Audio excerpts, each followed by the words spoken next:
the other side, the live session, are ready for us, and let us know when we can start beaming and participants are on. Because from what I can see on my list, it seems just us, the participants. I assume there's another streaming for online guests, and then there will be another channel for live attendees. If we can just confirm those basics, then we can proceed.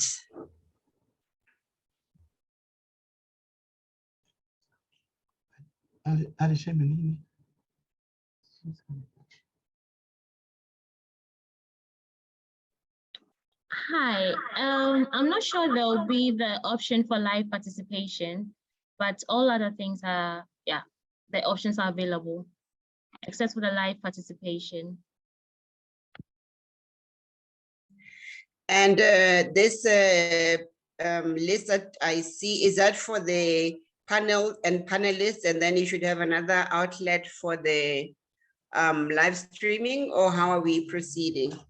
Okay, so because there are a lot of parallel sessions ongoing, they are not going to live stream this, but the plenary sessions were live streamed. So there are a lot more, there are 6 of them, and the channel for streaming is just 1. So we can't stream the parallel sessions. Okay, that's great to know. So perhaps then we'll just wait another 2 seconds for more participants to join in, because otherwise we seem to be just the small crowd who are the speakers, and yourself and myself. So perhaps we just give another few minutes for hopefully more to join us. Is that fair? That's fine. Colleagues? That's fine. Thank you. All right. So hopefully we'll get a few more people. But so long, let me just introduce myself. My name is Alina Sehobie, and I am currently joining you from Pretoria, South Africa. And I'm very pleased to be here with this esteemed panel and those colleagues who are joining in as participants. My great pleasure to join you here. I am especially grateful to UNESCO, the AAU, PAM, and other co-organizers of this World Conference for the immense work that has been put to ensure that we arrive to today. And I'm especially grateful to note that in our panel, we have the esteemed speakers, our international board members, Professor Asante, Professor Karenga, amongst others. And I think even if we don't have a very huge crowd, I am reassured that ours will be a very fruitful discussion and a very enriching discussion. Essentially, I think that what we would want to do is to perhaps self-introduce at the beginning of each speaker's presentation. I don't want to take long to introduce each speaker, but I think each speaker can just take a minute to say who they are, but I will do the formalities of introducing our keynote speaker and the discussant. Thereafter, we should have a live engagement. The Q&A session can be in the chat, and I'll monitor that for the presenter and discussant to take Q&A. Otherwise, we are welcoming questions in the chat or in the Q&A of the Zoom meeting. We have 1 hour and 10 minutes in our session, and I'm hopeful that in that time we'll be able to cover the key issues that are before us. So with those few remarks, let me just start our session formally. My great pleasure is to welcome the keynote speaker, or the key speaker for this session, which is the second day of the conference, and it is a parallel session number 6. And the keynote speaker is Dr. Maulana Karenga, who is a professor and chair in the Department of African Studies at California State University. And I believe many of us will also be familiar with the role he's played in the last few decades, plus in terms of raising the flag for Pan-Africanism and all discussions that have to do with African diaspora. Our discussant is going to be Doctors Alex Bangura, Professor Alaba Simpson. I hope they will be joining us because I do not see a name for that speaker in the chat, in the participant list. And Professor Mulifi Asante, who is also a member of the Pan-African Heritage Museum Board and also renowned Pan-Africanist who I think, if you remember, we've met a few times at UNISA in South Africa, amongst other places.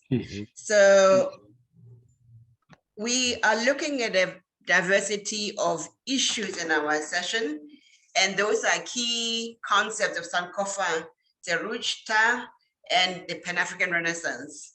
The subtopic for our session is repairing, renewing, and remaking our world. Our key speaker is going to have 15 minutes of presentation, Dr. Karenga, followed by 30 or so minutes of the discussants presenting and sharing their views. Then we'll have a Q&A session, and then we'll wrap up the session. I believe we have a moderator who will be taking, rather a rapporteur who will be taking notes. And with that, I look forward to our very engaged conversation. Can I now invite Dr. Karenga to please go ahead and present his keynote? Thank you very much, Professor Segboye. Just call me Alina. No, I want to say your name. Segboye. Segboye. Yes, of course. So I would like to start off by saying, as in addition to being professor and chair of the Department of Africana Studies, I'm also an activist scholar. So I'm also executive director of the African American Culture Center, US, and chair of the National Association Kawida Organization, and member of the board of National Council of Black Studies, and also the creator of Kwanzaa, the Pan-African holiday that has united us in a very special way on every continent in the world, throughout the world African community. The title of my paper is Sankofa, Serouge Ta, and Pan-African Renaissance, Repairing, Renewing, and Remaking Our World. Habari, tunawaletea maamkio ya mshikamano na jitihada iendeleayo. Na tunasema karibuni miongoni mwetu, mtakuu ukuta jamaa yenu na mahali pa amani. Na tunawatakia baraka bila idadi na vitu vyote vizuri bila mwisho. I say welcome. You found your family in a peaceful place. We bring you greetings of solidarity and continued struggle. And we say welcome among us. You will always find your family in a peaceful place. And we wish for you blessings without number and all good things without end. And we bear witness as an African people that as our beginning was great and good, so shall our development throughout eternity be, if we dare struggle, speak truth, do justice, and walk in the way of right. Now, the fundamental point of departure for this paper and contribution is the Kawida contention that this is our duty, to know our past and honor it, to engage our present and improve it, and to imagine a whole new future and to forge it in the most ethical, effective, and expansive ways. Within this understanding, the governing interest of my presentation is to critically explore and articulate the Akan concept of Sankofa, cultural retrieval, reimagining and reconstruction, and the ancient Egyptian Mayan ethic imperative of Serouge Ta, to repair, renew, and remake the world, and then present these concepts as essential element in constructing an authentic foundation and framework for a modern Pan-African Renaissance. A basic assumption of this work is that a true and effective Pan-African Renaissance must be culturally grounded, people-focused, dignity-affirming, life-enhancing, and world-preserving. This requires a depth of comprehensive and continuous dialogue with African culture and an ongoing synthesis of the best of African sensitivity, thought, and practice, ancient and modern, continental and diasporan, in mutually beneficial exchange with the world. And these initiatives must and will be constantly directed towards substantive and sustained African and human good and the ongoing well-being of the world and all in it. The theme and constant thrust of an African Renaissance, the self-regeneration and victorious rise and reassertion of African people on the stage of human history, has been an ongoing quest and project for centuries. Indeed, it rises and runs like a bright red, unrelenting line through the writings and work of Nanas, Maria Stewart, Martin Delany, P.K. Isaka Seme, Sylvester Williams, W.B. Du Bois, Shirley Graham Du Bois, Marcus Garvey, Amy Garvey, Kwame Nkrumah, Nnamdi Azikiwe, Julius Nyerere, Sekou Touré, Frantz Fanon, Malcolm X, Leopold Senghor, Stephen Biko, Wad Abdullahi, and so many others. It is an aspiration and work resistant to desertion, despair, and defeat. For it is an expression and announcement of a deep-rooted need of our people for defense of their dignity and pursuit of their development, for a hope and history shaped in our own image and interest, and for a dignity-affirming, life-enhancing, world-preserving legacy we strive ceaselessly to leave to coming generations.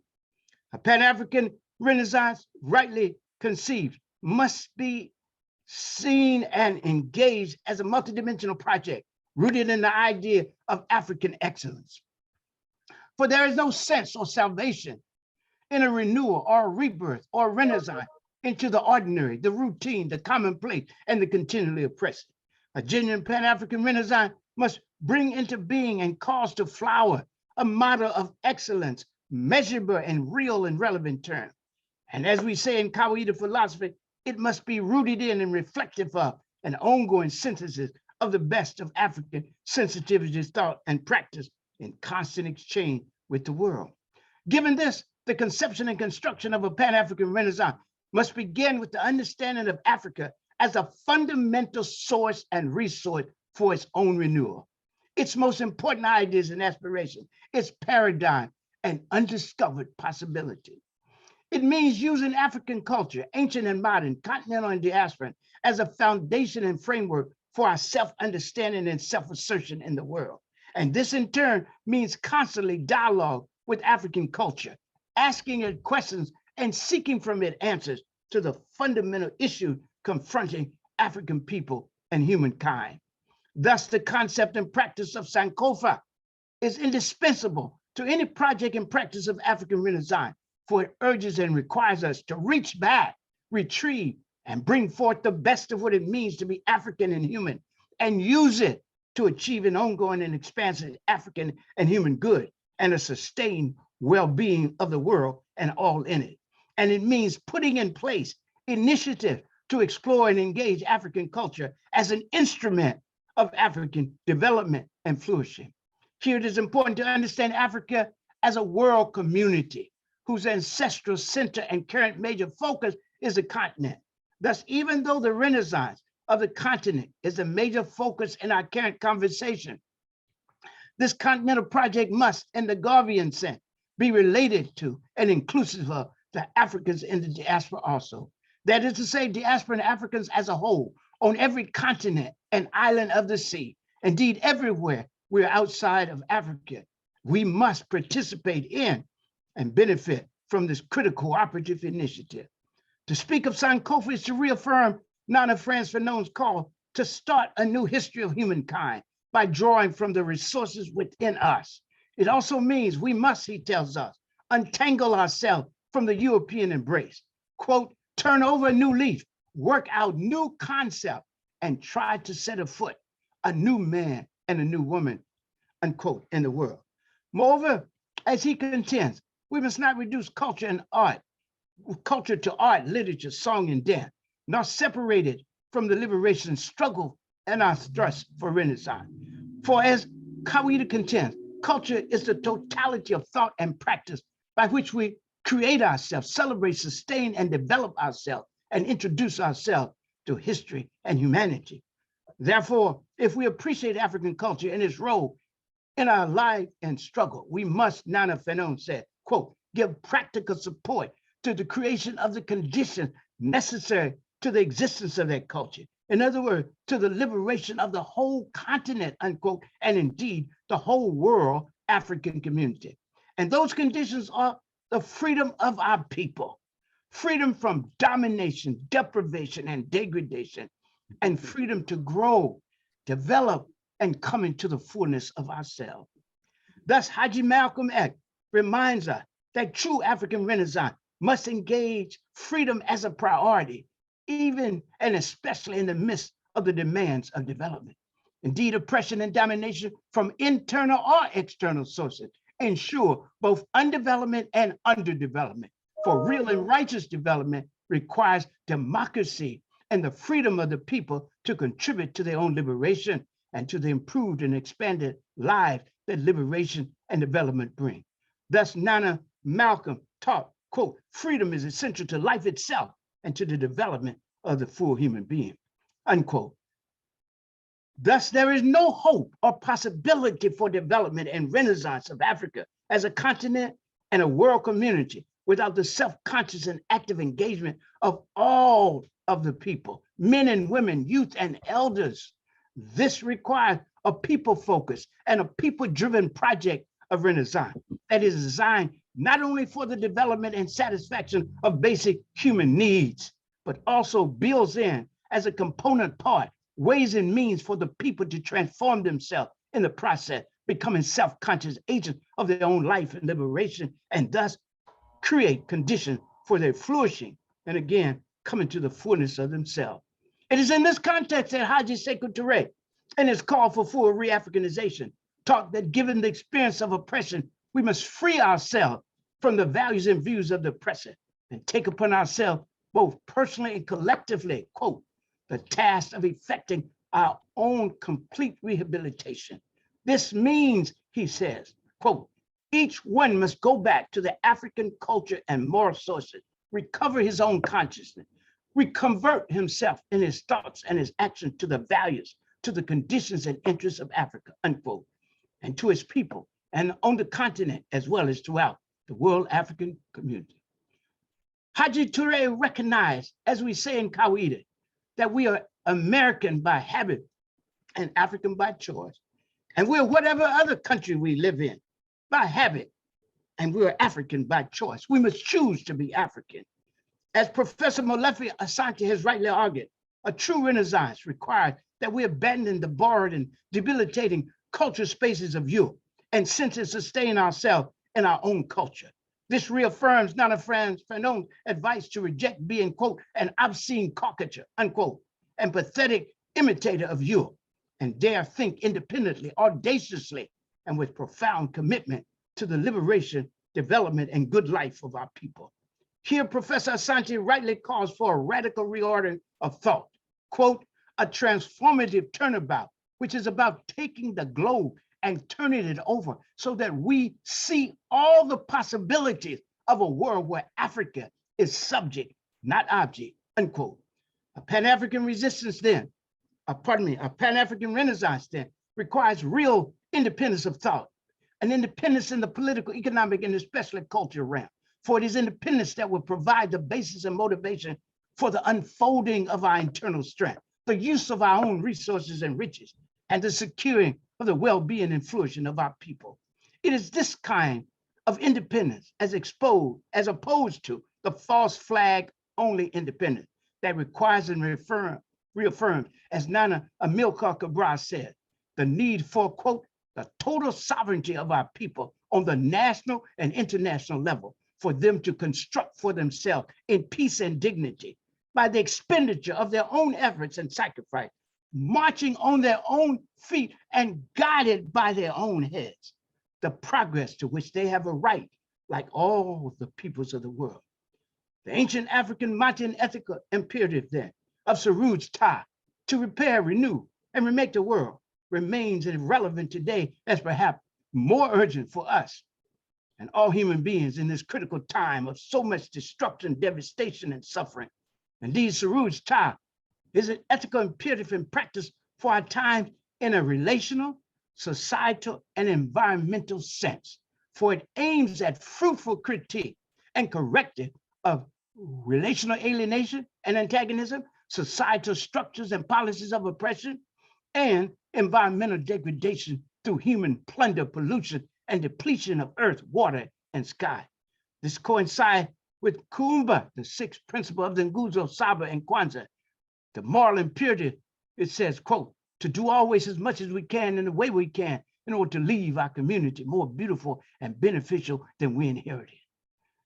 And we know as Africans that we are not only Africans and human beings, Watu in Swahili, but also world beings, Walimwengu, right? Not just Watu, human being, but Walimwengu, world being. And thus our community is not only our local, national, and world African community, but also our world human community and the community of nature in which we are embedded in an inseparable way. Thus we are to work and struggle for good within both the small and large circles of our lives. Kawida Martin ethics poses us that a duty in the practice of Saruj Ta to do this, to raise up what is in ruins, to repair what is damaged, to rejoin what is separated, to replenish what is depleted, to set right what is wrong, to strengthen what is weakened, and to make flourish that which is fragile, insecure, and undeveloped. Here we are to build the good, reciprocal, caring, and supporting communities, society, and world we all want and deserve to live in, and achieve a renaissance that leads to a new history and hope for Africa and humankind. Thus, we must begin with ourselves, but not end there, for clearly the problems in African society, continental and global, are reflected in and interrelated with the same and similar problems in the world as a whole. For example, issues of unnecessary and undeserved poverty and suffering, insecurity of persons and people, devastating war, brutal occupations, and fractured and false claims of peace, continued enslavement and human and sex trafficking, the absence and inadequacy of healthcare, housing, and education, unemployment, the grossly immoral and unequal and inequitable distribution of personal, communal, and public wealth, neo-colonial and neoliberal oppressive structures of extraction and exploitation in the most savage ways, and ultimately the planetary threats and devastating results of environmental degradation, climate change, extreme weather events, drought and flood, famine and forced migration, and cycles of suffering that are severe and sustained among humans and also the world, whole world, and all in it. Therefore, as Nana Anajuya Cooper taught, then, quote, we take our stand on the solidarity of humanity, the oneness of life, and the unnaturalness and injustice of all special favoritism, whether race, gender, country, or condition. Finally, thus, a world encompassing, world transforming Pan-African Renaissance is an inclusive and shared good to be achieved for us and by us now, so that even in our time, and no matter in what land or place, we and all others can self-consciously participate in creating and living well in a radically repaired, renewed, and remade world in a real moral, material, and social sense. Here we recall Nana Mary McLeod-Bethune's teaching that we must remake the world, quote, we must remake the world. The task is nothing less than that, unquote. Likewise, we remember Nana Osagyefo Kwame Nkrumah's struggle and aspiration for a united and strong Africa as a continent and a world community that should and, quote, he said, could become one of the greatest forces for good in the world, unquote. Thus, at the heart and project and practice of Pan-African Renaissance must be our interrelated striving and struggle to repair, renew, and remake the world in the process and practice of repairing, renewing, and remaking ourselves. In this way, we leave a legacy worthy of the name in history African, a Pan-African Renaissance contributive to a meaningful and measurable progress and advancement of African people and the whole of humankind. Thank you.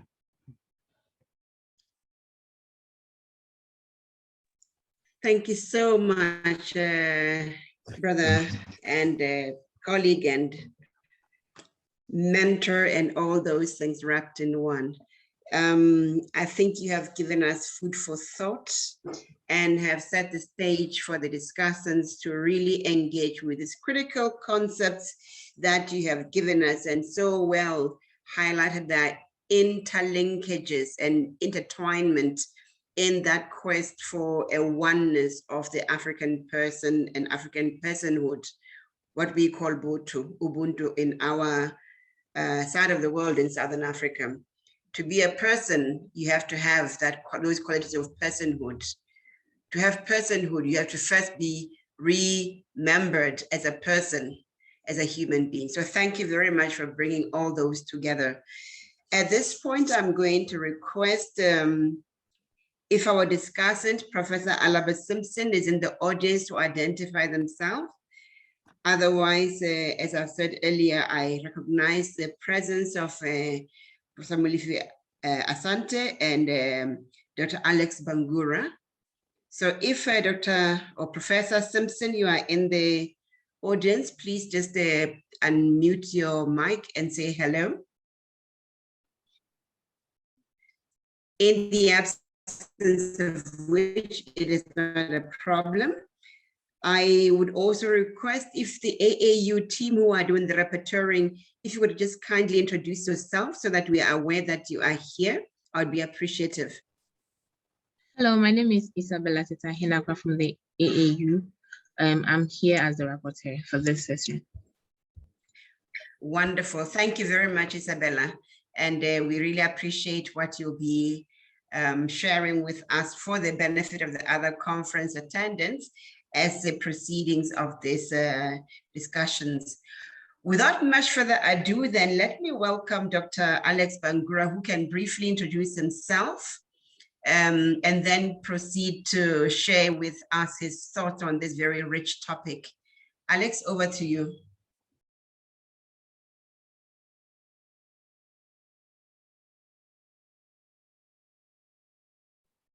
You seem to be muted, Professor Bangura. Alex, can you unmute, please?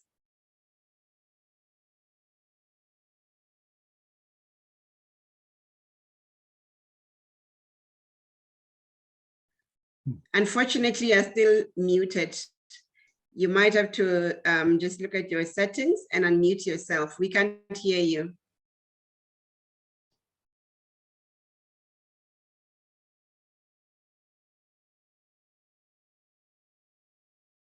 No, not yet. You're still not audible.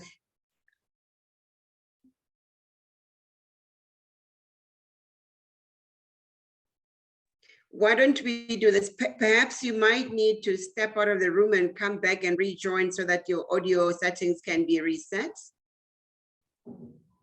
And then in the meantime, perhaps I could, in the interest of time, let me see if we have any question or any thoughts.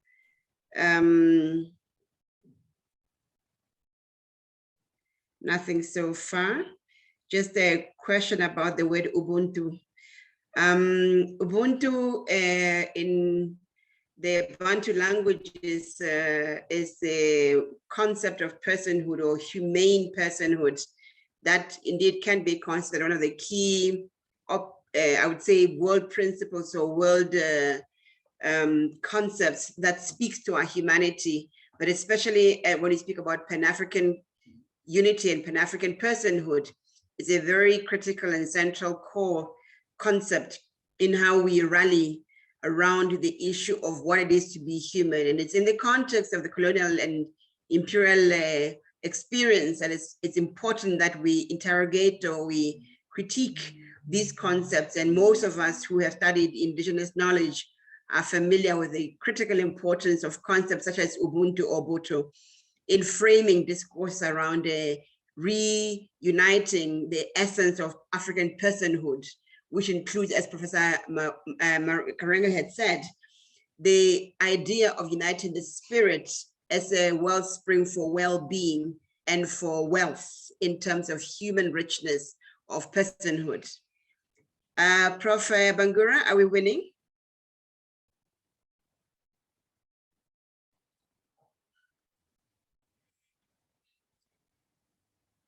Let me, while you sort out your tech, ask Professor Asante to come on board and share his thoughts as a discussant. We will have a little bit more time for Q&A and discussion in general, because I think we have one discussant less. So Professor Asante, if you can just step in with your thoughts, and then we can get Prof. Bangura on board. Thank you. Over. Sawubona. I see you, and hopefully you see me. Salibona. Africa is full of surprises. And in fact, Dr. Karenga is full of surprises. And I am delighted and happy to be a discussant on this program with him, my senior brother and one of the great philosophers and intellectuals of our time. I'm delighted so much to be with all the other panelists and to be invited to this wonderful occasion. There is a proverb that says, the forest kept being diminished. It was getting smaller and smaller. And as it was getting smaller and smaller, the trees kept voting for the axe. And they kept voting for the axe because the trees thought that the axe, because of the handle was made of wood, was really supportive of them, when in fact the axe was actually cutting down trees. And sometimes when I think about us and I think about African history, I am also reminded that we have forgotten so much. And Professor Maulana Karenga was so powerful in giving us this notion of Suruj Ta, and that is one of reconstruction, restoring, repairing. And the reason it is important is because it reasserts an African way of thinking about life and thinking about society, in fact, thinking about the world. We don't forget our ancestors when we think this way. Shamanuka becomes important to us. Odurawa is important to us. Hinsa becomes a part of us. Mosheshwe and Anochi are all parts of us, like Ptahhotep and Amenhotep, the son of Hapu, one of my favorite intellectuals of all time. So when I listen to Professor Maulana Karenga, who teaches us to know our past, it is a Sankofa act, because part of this idea of an African Renaissance seems to me to be at the heart of what it is that will restore Africa in its own place. The African Renaissance is a reassertion, as he says, of Africa's culture and values and traditions. But we cannot say, and this is part of my own conversation here, we cannot say that that is the end of it. The other end of it is that we have to reassert this for authentic humanity. In other words, our leadership as African people is a moral and ethical leadership. That has to be the direction that we move, that yes, it is for us to repair and to restore and to reconstruct what has been taken away from us. But we also, because of our experiences and because of our original understanding of Ma'at, we are at the very edge and the very frontier of an authentic direction for humanity. So the defense of our people and the assertion of our moral leadership in terms of humanity, both of these are parts, it seems to me, of an Afrocentric thrust for the world. The fundamental source for African recovery is also the fundamental source for moral and victorious leadership for the world, because we must realize that the assault, the Eurocentric assault on humankind has been one of the great tragedies, if not the greatest tragedy that has happened to African ideals and also to the world. So we need to imagine a new social science. In fact, Sheikh Anta Diop used to say that it shouldn't even be called social science, that perhaps we should be talking about family sciences, that this pivot that Dr. Karenga spoke about, this pivot that we need to make is a pivot that we make toward African values. And those, we make it toward African values because African values are fundamental to the origin of Homo sapiens. The earliest Homo sapiens are African. The first people to stand up and call the name of God had to be Africans. The first people to cross a river had to be Africans.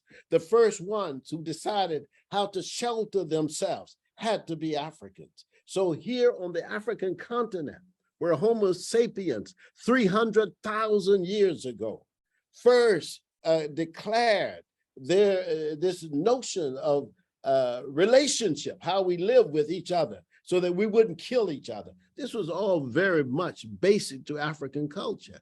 And that is human culture. That's the very basics of it, you see? So I want to say 3 points and then I'll finish my discussion.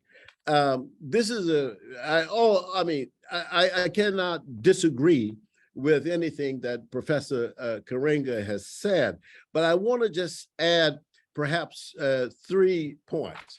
One is that we have to, and he's covered most of this, and that's where I get this from. We have to undo the structures that Europe developed for their own superiority.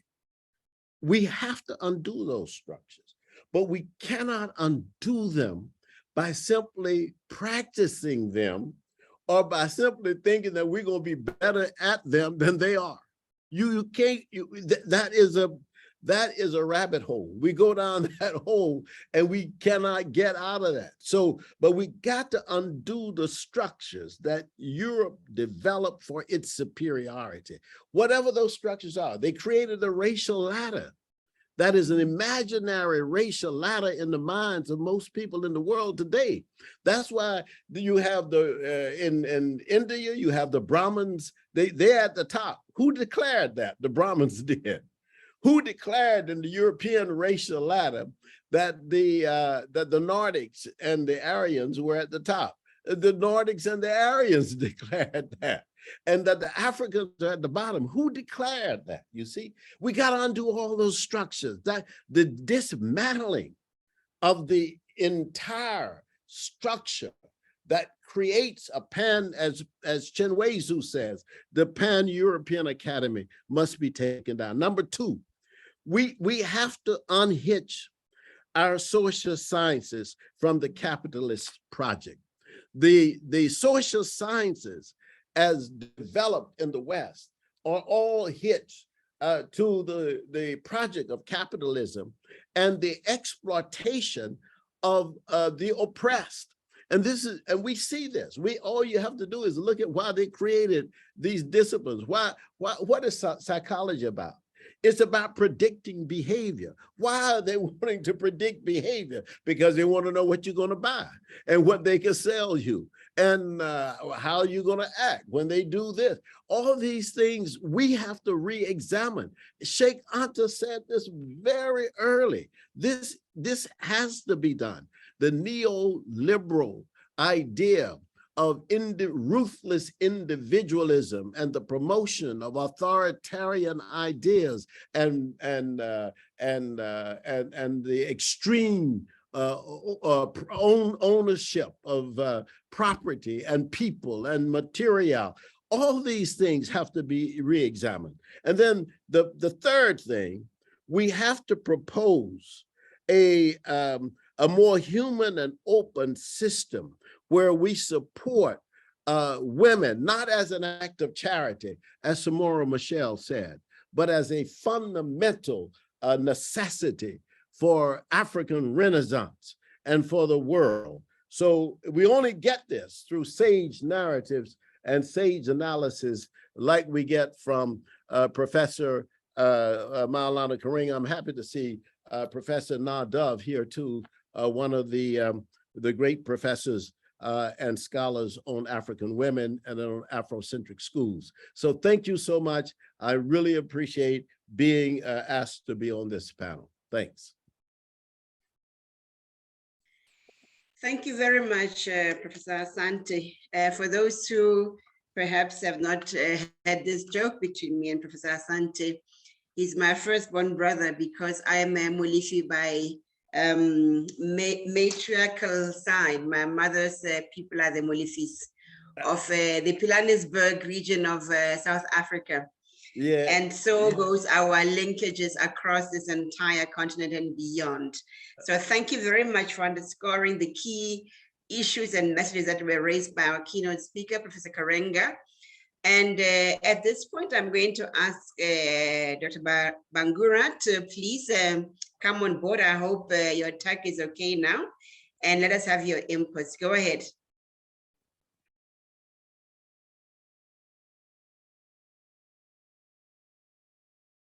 You're still not audible. Do you have your volume up? The volume on your computer. Sometimes that is an issue. You may want to go out and come back. Shut down everything and start over because we can't hear you.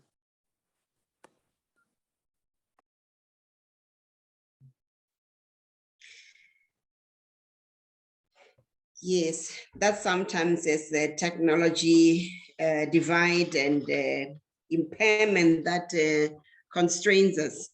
But just to, again, come back to the key centralizing points that have been shared by my two brothers, the issue of remembering the African personhood, not only as an act of justice reclamation, but also as an act of future making is very critical to keep in mind, because the idea that the dislodging of Africa's persons across the entire continent from times that were before us to today, and of course into our future, when we still find ourselves fragmented in thought and spirit and in intent, it's critical that the exercise of remembering or reconstituting, therefore rebirthing, the idea of who we are as Africans is very critical and central to the liberation of Africa and the diasporas, especially in reuniting that thought and vision of who are we and reclaiming the very essence of our Africanity. So I think that's a very critical issue that we have received from both our keynote speaker and our discussant. And perhaps as we wait for our colleague Bangura, if Prof. Alaba Simpson has joined, they can identify themselves. I don't see in the participant list the name still, but I would perhaps even ask if there's anybody who would want to perhaps chip in and with a slightly more elaborated discussion or discussion point, to please feel free to join after Dr. Bangura joins us, hoping that his technology will be sorted, because we do have ample time for discussion if we do not have our third discussant. So it'll be my pleasure to welcome any other participant who may wish to put one or two thoughts on the table for our more open discussion. Perhaps we'll also just, by way of self-introduction, which is not really my task as chair, but to share that I am an archaeologist by training. So a lot of the resonance of what Professor Asante has said about the importance of us understanding the roots of global humanity on the continent of Africa is very central to my own discipline, but also geographic location, because as some of you will know, the most richest of our human footprints in real terms, material, are found in this area where I'm located, just outside of Johannesburg. It's a cradle of humankind, and the most amazing human remains still get found.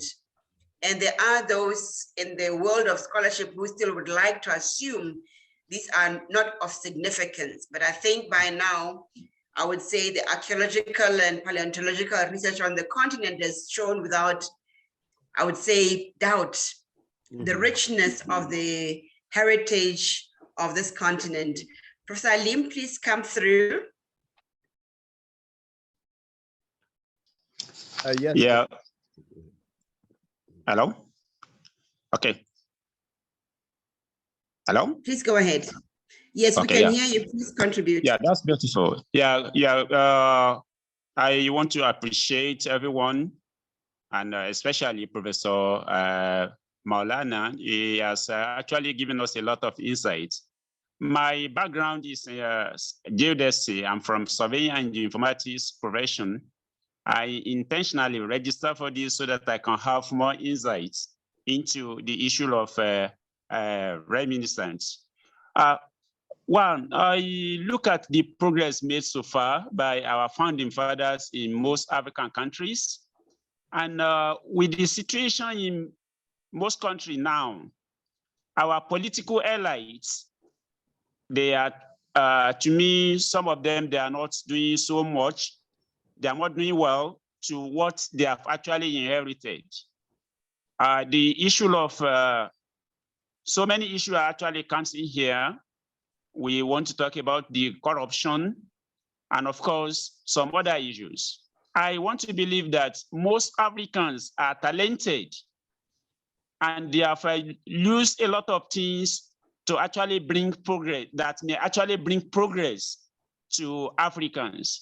But the political elites are not helping matters in many countries. We have some of these talents who should have used their their talents to develop Africans. But unfortunately, the political wills are not there. The encouragement is not there. The motivation is not there. How do we solve this problem with our politicians to see that the talents are some of these things that should have brought a lot of development to Africa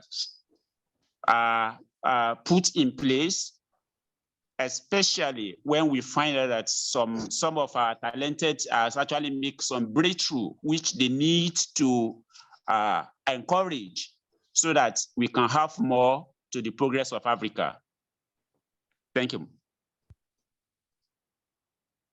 Thank you very much, Prof. It's a very welcome question. I'm going to take a question from or comment input from Pamela Marshall, and then I'll come back to the speakers.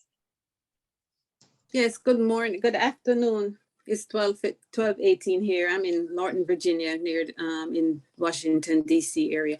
Yeah, I would just like to thank all the guests that are here. I see one of my heroes here, Dr. Malengra. So thank you so much for Kwanzaa and everything you have done. So, you know, I'm listening. And one of the thoughts that I'm just thinking, maybe a little bit out of the box.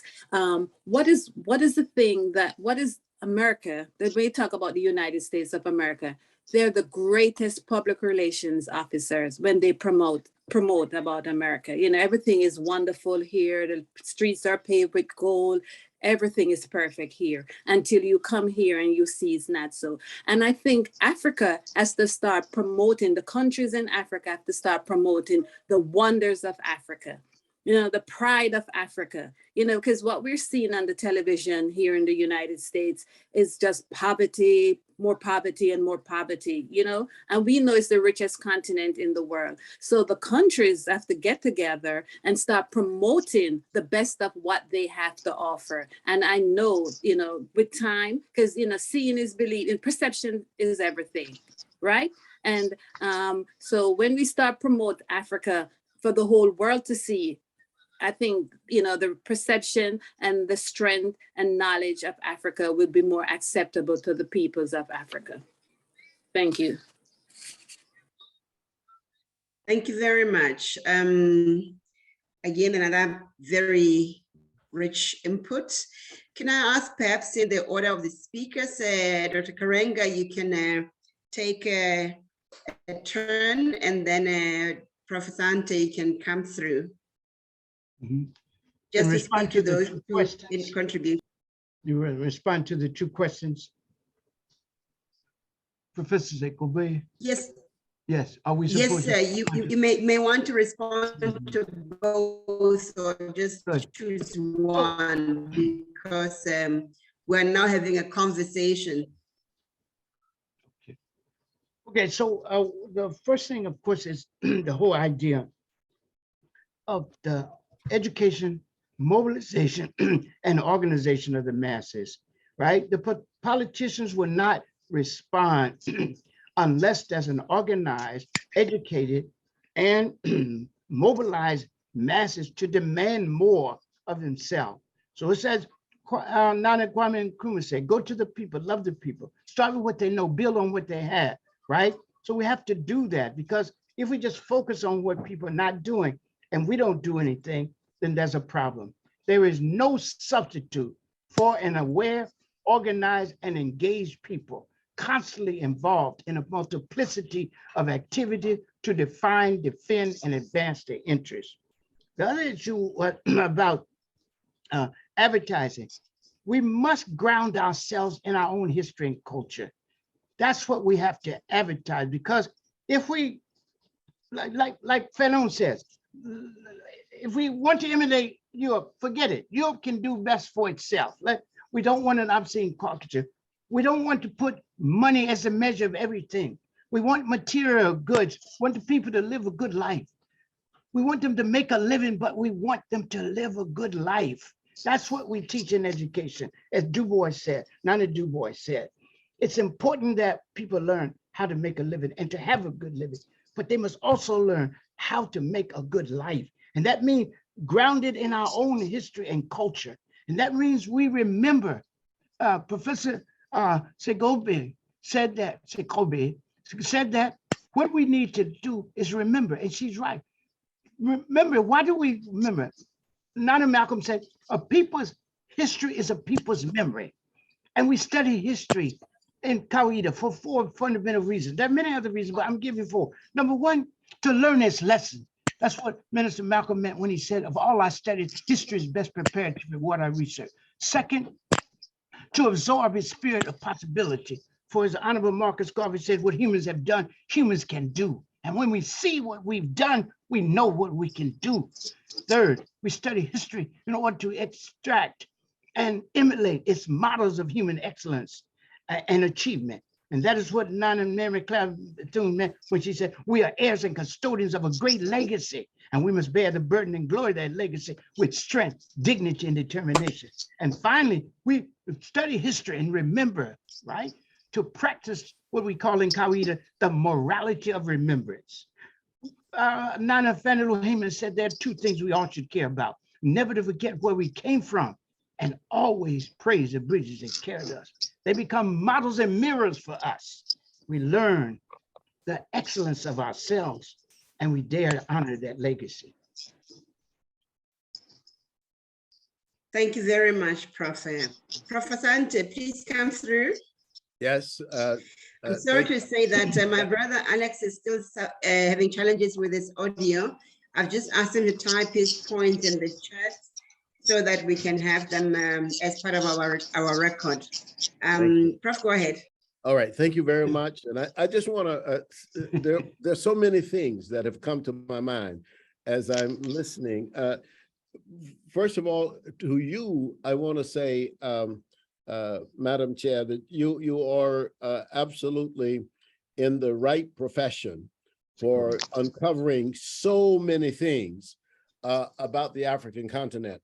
A few years ago, I went to Mpumalanga, and I visited Nzala Ilanga and discovered what you were just saying earlier about the antiquity of African structures and the development of a region that is vast in terms of what human ancestors, African ancestors did on the continent. South Africa is a very rich source for that. But also in Nigeria, you have the Eredo Trench, which they claim took more human power, physical power to create than building the Great Wall of China. In fact, much greater energy was expended than was expended in building Khufu's pyramid. So I'm saying this to say in answer to a comment, I guess Professor Alim made regarding the fact that the African leaders, as you look at Africa, he said that you know, they don't seem to follow. They've lost certain things, and they don't bring progress to the people. The one thing is that you have to remember, these African leaders were inheritors of debt and death. They were inheritors from Europeans, and you cannot expect them to do what we think they ought to have done when all they have to go on are the models, the corrupt models that were given to them by the colonial masters. What they do is just repeat what the colonial masters did. Oh, no. When we say that they are corrupt, what we are saying is that their masters were corrupt. They taught them the corruption, number one. And so that's how they understood the models. If you say, so I always say that the most corrupt, I live in the most corrupt nation in the world. I mean, people tell me on the continent, you know, such and such a political leader. I said, who is more corrupt than Trump? Who in Africa is more corrupt than Trump? So don't tell me about the corruption that's so vast in Africa. Yes, it is, but what is the legacy of it? And here's what I'm telling you. Professor Maulana Karenga just said it.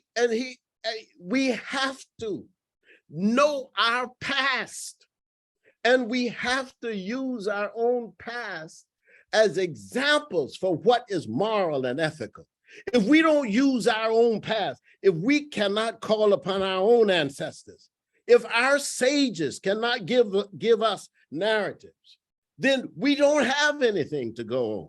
And that's why I think that it's extremely important for us to dig deep into our own history and say, what did our ancestors do at this time or that time? And not be influenced by the fact that the Arabs and the Europeans have given us models that are negative to us and that do not intend to raise us, but intend to keep us further oppressed. So I just want to react to that only by saying that, yes, of course, there's corruption, but don't ever let people, this is another thing, as African, don't ever assume when you say, oh, the African leaders are corrupt, that they're the only corrupt leaders.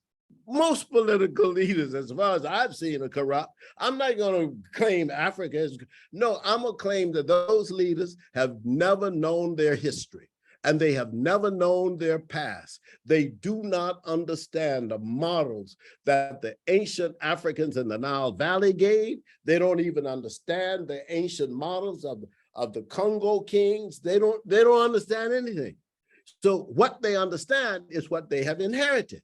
And what they have inherited has been the colonial model of the master, the hierarchy, the patriarchy, the anti-woman attitude that we have seen among the Arabs and among the Europeans in Africa. And they have inherited that and they have practiced that. They have not practiced African culture. They have not practiced African values.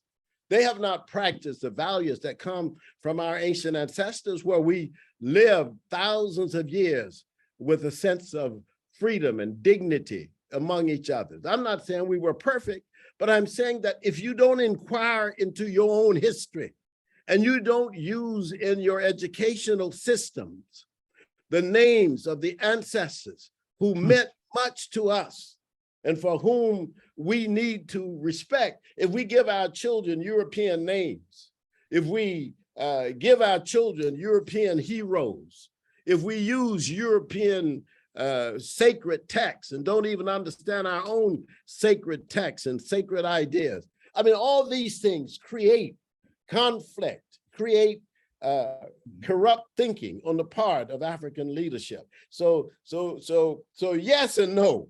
Yes, there's corruption, but no, they have inherited corruption. That's the point I wanted to make.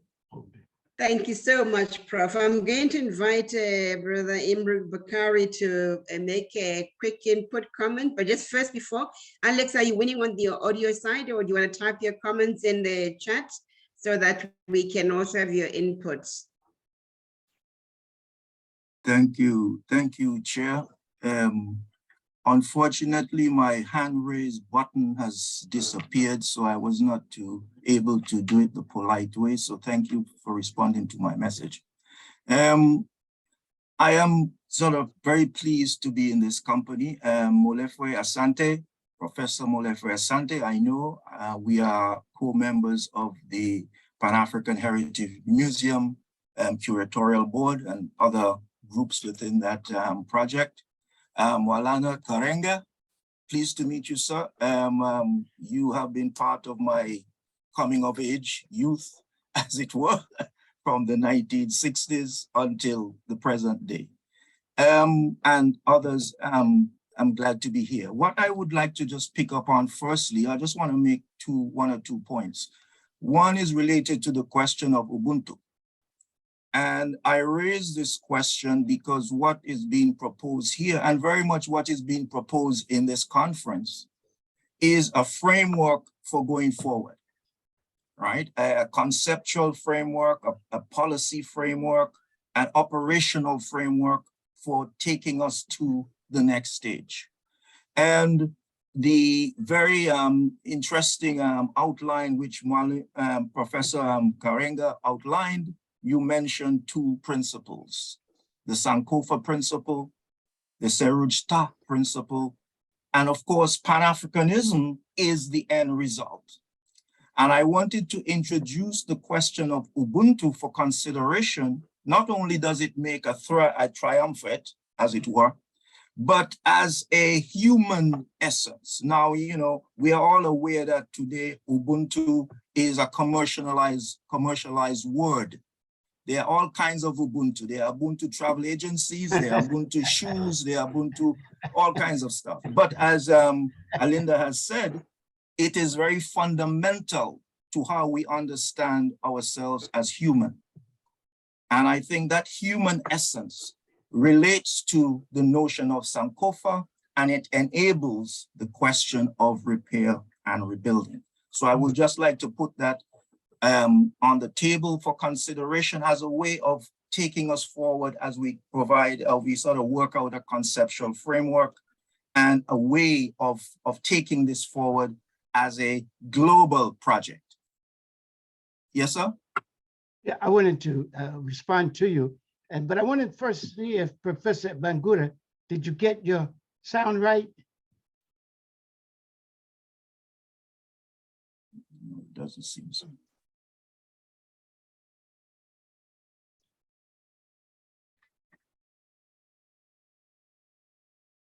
Would you say something so we see? He seems to be still having problems.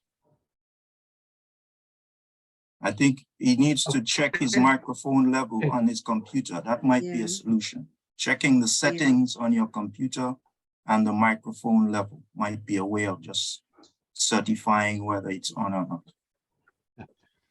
I'm just worried that we don't have much time. Okay. So I think what would be best is perhaps if, Alex, you just type your notes in the chat. If you have a chat function, just type your notes so that we can receive your inputs. We really would love to get them and make them part of this discussion submission.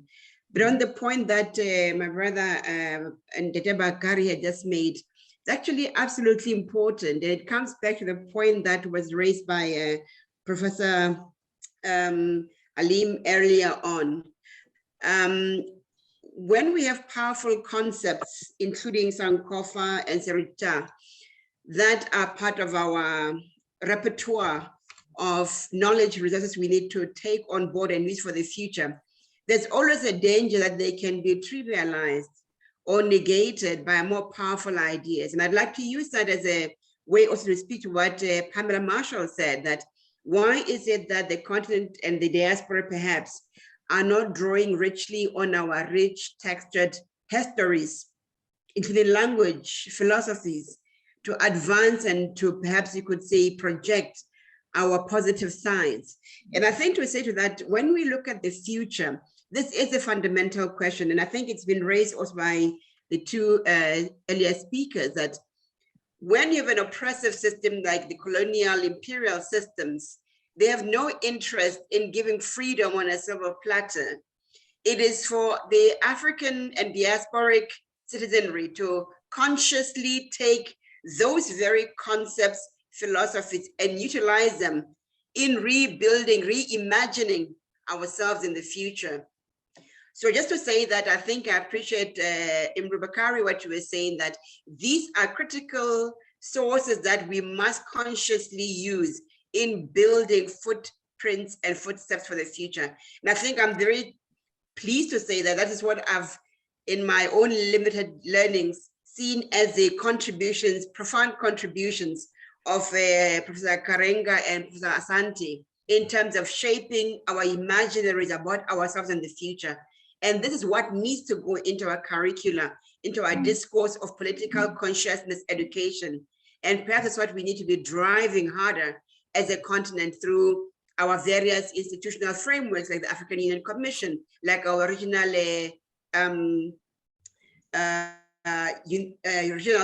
associations. But I see two hands. Let me give if I might just conclude, I just wanted to conclude by saying there's another point I wanted to raise, which we could discuss later, about the misconceptions or the misunderstandings or lack of knowledge around the question of Pan-Africanism itself. Pan-Africanism as a global concept, a global construct within which the African continent is the central and focal point. And I noticed this has come up, the role of the diaspora, the role of the diasporas, how people think Pan-Africanism, what it means in terms of the continent where you have the African Union, and how does it work in terms of, for example, yesterday in the discussion, the idea of Africans in the diaspora returning. In fact, there are many diasporas. There are waves of diasporas. Let's not forget that. But the whole idea of an African world, a global African entity, is not fully appreciated, I think, and understood in the way in which we develop a lot of our discussions from the various personal, national, or even regional positions in which we sometimes speak. Thank you. Okay. Yeah, so Professor Sekovia, I want to respond to Professor Bakari, who raised a question with me about Ubuntu. First of all, I just took those main points, but certainly I recognize Ubuntu as key, right? But I talked about humanity and not letting the European define it. One of the greatest powers in the world is a power to define reality and make others accept it, even when it's to their disadvantage. And what he has done, the European, has defined humanity in such a way, he excluded everybody and makes people say non-white as the fundamental reference point, right? So I put that in there. I'll also put in there the other things that you raised with us. What is Pan-African? We've got to really deal with who is an African, because a lot of times, you know, African means several things. It's a racial identity, as the D in the day. It's a cultural identity. It's a political identity, because anybody belonging to a country can be an African.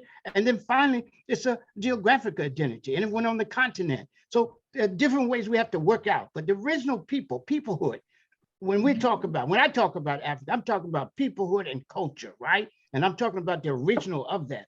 Also, as you notice, I believe that the Nguzo Saba, the 7 principles, are the fundamental principles by which Africans should organize themselves.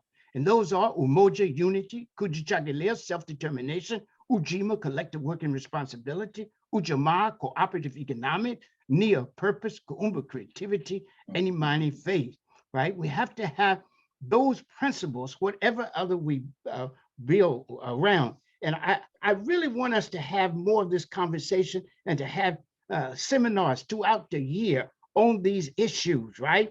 And one of the things I just want to end with this, I want us to stay away from pathological conceptions of ourselves and focus on our internal potential. That doesn't mean I excuse people for doing wrong. We have to criticize them.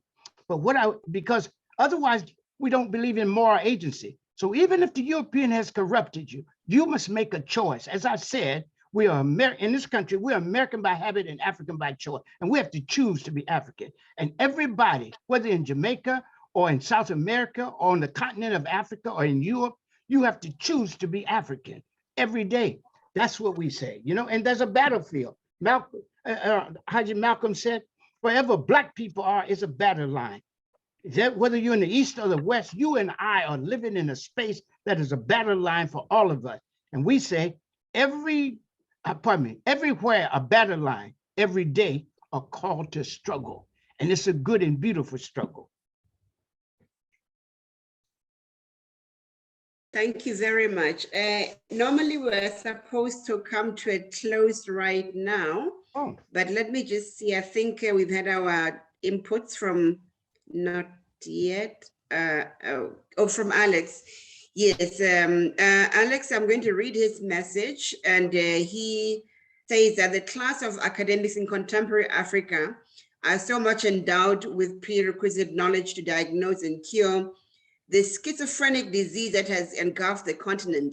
And when the political class sincerely decides to accord Africa's intellects the platform, then the continent shall be fully liberated and gain total consciousness in her enormous natural resources wealth, and confronting geopolitical dimensions therein.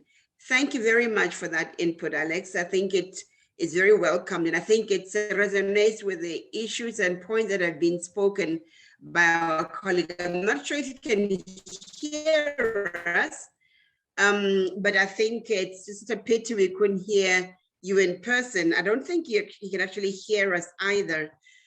What a pity. But be it as it may, can you hear us? I don't think you can hear. Be it as it may, we are supposed to wrap up at 16:40 GMT, which is a minute ago. But since we started a little bit late, if colleagues can indulge ourselves, I'm more than happy to go to 16:45. We can have 4 more minutes of input just to wrap up. And with that, I can just say my key take homes, which is what I would be sharing with the rapporteur, is to highlight the very essence of what was the subject of our discussion, the repairing, renewing, and remaking of our African world in the quest for Renaissance. And that speaks very much to what my brother Imre Bakari said is the mission of this conference. How do we center our future Africanity?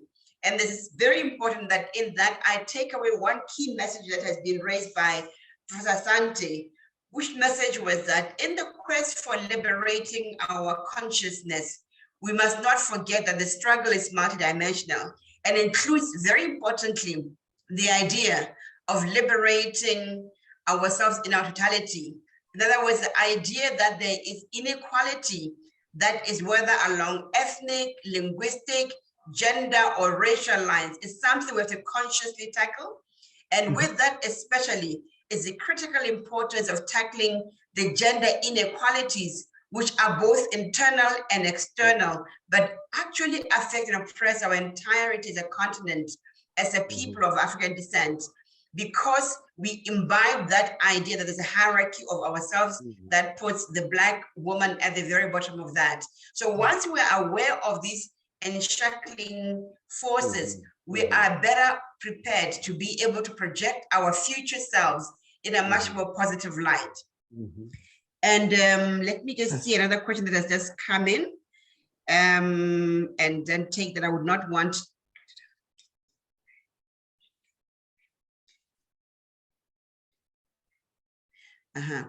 Yes, it's again a very important point that has been raised about the issue of identity. And I think it speaks to what Professor Alim also said. Why do we have young people not buying into this idea of the positive image of ourselves? It is the very same thing Dr. Karenga said, that the conscious self-love has to start somewhere. It starts from the person, then the collective personhood that is us, whether you are located geographically on the continent, outside the continent. It is what you make as a choice of how you identify yourself. it's not an easy journey for most people to shed the cloak of whatever has been given to them, whether it is a name or the appearance that has been said to them that beauty lies in this or that other category. It's a journey. And I think for me, the important thing is that our two speakers have positioned that journey in a manner in which locates our discourse in this conference very centrally to say the future needs to be owned, reclaimed, but very consciously Pan-African identity position that is peaceful in that it negates or it shuns the violence that is the colonial legacy that we inherited. We remain conscious of that, but we don't have to wear that as our identity. Mm-hmm. Colonialism, imperialism will remain as a challenge to remembering, rebuilding African identities, but we do not have to yield to that. And I think with that at 16:45, let me thank my esteemed speakers and say very sorry, Dr. Bangura, that you could not audio project your presentation, but your contribution to the conference will remain valued. And I believe when we summarize the rapporteur's report, your inputs will also be in the text of the session. Thank you very much, colleagues, and I really wish you Godspeed in the remainder of the conference. I personally look very much forward to continuing engaging on these issues with yourselves and others across. Prof. Asante? Yes, I just want to say to you, Madam Chair, Professor Alina Sahogbe, that you have been extraordinary, and we appreciate you so much for the way you have handled this conversation. Thank you very much. Midai se pa, as they say in Ghana. Asante sana. Prof. Karenga? I'd like to join him in saying to you, Professor Segovia, that we appreciate the sharing that you did, the extra information that you brought, the emphasis on the struggle for women equality, women and girls equality. And thanks to all my colleagues and all the beautiful words that you and insights that you gave us. And I would just like to end, as I begin my paper, by saying this: this is our duty, to know our past and honor it, to engage our present and improve it, and to imagine a whole new future and to forge it in the most ethical, effective, and expansive way. Thank you to all of you. Asante sana. All right, that's good. Great program. Great program. Asante to everyone. Asante sana. Nashukuru, asanteni, karibu. Asante. Siyabonga kakhulu. Alex, do you think you can share to everyone your comment? You send it to me. Please put in the chat your comment to everyone. Alex, just resend your comment to everyone so that all colleagues can have it.